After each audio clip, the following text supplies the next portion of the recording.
Hi, everyone. Hi.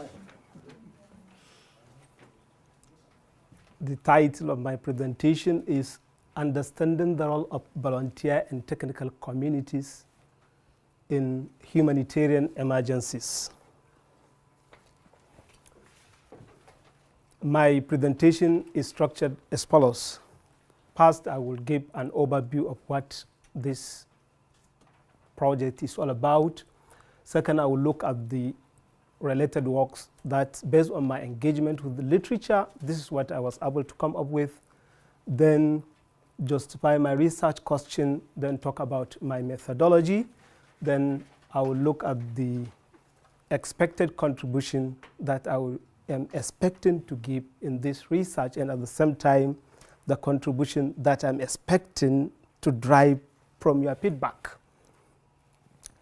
Now, in a gathering like this, where you have people who are interested in asking questions beyond the surface, someone would say, come on, Najeeb, why should we be interested in understanding these volunteer and technical communities? Then I will say it is basically good. First of all, let me give you the prelude. As a prelude, my research is interested in understanding how an ICT-enabled volunteer and technical communities and the coordination of humanitarian response shape each other. So to answer the question on why this question is, number one, if you look at it, disasters remains one of the world's greatest challenges. And Japan, Ecuador are still counting their losses. You know, last week there was a disaster. After Japan, a day after, then there was another one in Ecuador, and they are still counting their losses. Not only that, according to Sir Jones, the United Nations Under Secretary General on Humanitarian Affairs, he said that it is expected that climate change, lack of donor funds, and increase in urbanization will mean more and more frequent humanitarian crises. And when he mentioned that, that was in 2010 during the G8, G20 summit. Then 4 years after that, International Federation of Red Cross and Red Crescent came up with a report in 2015, in which it says in 2014 alone, there were 317 natural disasters. And during that disasters, it affected nearly 107 million people, in which 14,070 people died across 94 countries with estimated economic loss of 99.2 billion. That was humanitarian catastrophe.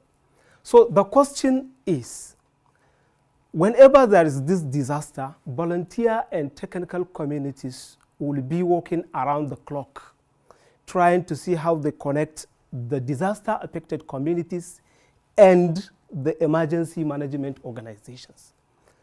But as Myers in her 1997 article says in MIS Quarterly, that IS community is interested in understanding managerial and organizational issues associated with innovations in information and communication technology, and in which today in the morning our distinguished scholar even reiterated that.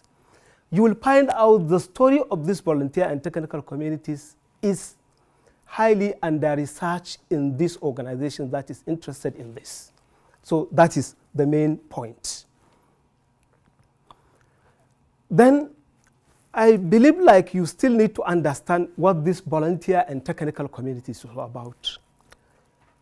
It's a group of volunteers that specialize in information-related products and services and relate this information whenever there is a disaster to the affected communities as well as the emergency management organizations. Their specialization includes social media tracking, geolocation and referencing, translation. For example, it is possible that an organization that aggregates social media SMS can link up with an organization that translates, that is expert in translation, and can also link up with an organization that georeference, that use GPS to find a coordination. As an elaboration is like in Haiti 2010, when there was total collapse of communication, these organizations, Ushahidi, Sahana, and Crowdpuller came and said, let us help during these disasters. So they come up with an SMS message that anyone with a cell phone can be able to communicate on whether he needs any assistance. By the time the messages start coming up, it comes in Creole, French, in which this organization doesn't even understand these languages. So they hook up with another organization that is Translators Without Borders, in which it translates the message. By the time they translate the message, they could not make meaning out of it. So they need another volunteer and technical community that can georeference the text message so that they can forward these messages to US search and rescue so that they can locate these people and find out what they are doing. So these are these volunteer and technical communities. And according to literature, they are divided at the moment into four. Their taxonomy include software platforms and development communities, where you will have organizations like Jigs Without Bound and Sahana Foundation. There is also mapping communities such as Standby Task Force and the Humanitarian Open Street Team. You will also have like expert network communities, where you have Statisticians Without Borders, you will have Translators Without Borders, and the last community is data aggregation community. You have organizations like DataKind and Humanity Road. So what's the problem I'm trying to solve? Here is it. Initially, these volunteer and technical communities was seen as an unwelcome addition to the humanitarian system. They were regarded as an unwelcome addition to the humanitarian system.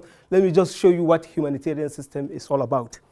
In 1995, United Nations, along with its stakeholders, came up with what it called cluster approach, where it, as you know, like in disasters, you will have prevention, mitigation, preparedness, response, recovery, and reconstruction stages. They said in every stage, let there be a synergy between formal organization. When I said formal organization, I mean organization from United Nations, such as United Nations Office of High Commission on Refugees, UNICEF, World Food Program, and another traditional organization like Medicines Without MSF, Doctors Without Borders, like Save the Children. So they said, let there be a synergy. In every stage, there is this synergy. You can see that in prevention stage, there is United Nations High Commission on Refugees, there is International Federation of Red Cross and Red Crescent. So that is the stage. So in every stage, there is a disaster, this will come and work together. So in Haiti, if you understand the framework, there is nowhere these volunteer and technical communities that came up. So when the Haiti came up, these people just came up. And this cluster said, we won't recognize you. Why they didn't recognize them is because there is an interfacing between two fundamentally dissimilar systems. Because one deals with information in a radically different way, that is volunteer and technical communities. The other is nervous about information, about the implication of information and power sharing through crowdsourcing, because they operate a closed system. So now, in spite of the fact that the literature from practitioners' perspective indicates that subsequent engagement between the duo has started closing the existing cultural divide and tension, extant literature is yet to provide an empirical evidence on how their engagement shape and alter various aspects of coordination of these agencies, and how in turn this engagement is reshaping these communities. So that is the problem I'm trying to Now, based on my engagement with literature, I realized that there are work that deals with use of social media such as Facebook, blog, Flickr to provide collective intelligence and situational awareness. There were also work on barriers to collaboration with these international humanitarian organizations. There is also debate concerning data quality, security, privacy, ethics, and even utility of the end products. There is also work on impact of crisis mapping communities on humanitarian sector and also organizational innovation in both traditional humanitarian organization and volunteer and technical communities. Based on this work, I really come up with a research question on how do the emergence of this volunteer and technical communities and the humanitarian coordination of humanitarian response shape each other. I'm interested in this recursive relationship. Initially, these people came up, and now they are changing how the coordination of humanitarian response is taking place, because now United Nations Office for the Coordination of Humanitarian Affairs requests activation. They request this organization to help them. Like in Libya, when there was a problem, the formal organizations were not there, the traditional organizations were not there. They requested this organization to help them understand what is going on. So that was how is it. So now I'm trying to understand how one is shaping one another. That is the research question. Now, as a caveat, I'm still working on my methodology because I'm early research student. I'm still working on my methodology. However, based on the level of reading I had, I began to understand that the organization I will work on must have an experience in one of the following disasters, either Haiti 2010, and also participated during Philippine Typhoon Yolanda in 2013, and at the same time participated during Nepal earthquake 2015. Why had I chosen this? Because Haiti was the watershed. That was when all the volunteer and technical communities started presenting themselves. And by 2013, we believe others come up, and by 2015, these volunteer and technical communities are becoming matured. So I will be looking at either one of these volunteer and technical communities and map with this formal and traditional organization like Office for the Coordination of Humanitarian Affairs, or Office of the Outer Space Agency, or Red Cross, or Save the Children Foundation. It is based on the work and the other things to do with ethical review and the access that will make me to determine which way I am going. Now, I have also started thinking on how the process of my data collection will be. I definitely want to conduct interviews because I'm interested in providing an insight on how this thing is going on. There is also this participant of the basin using the online forum, because each of these organizations, whenever there is an activation or there is a work they are expected to do, they conduct all these things online. Everyone is sitting at the comfort of his office to provide this help to the affected communities as well as the emergency management organization.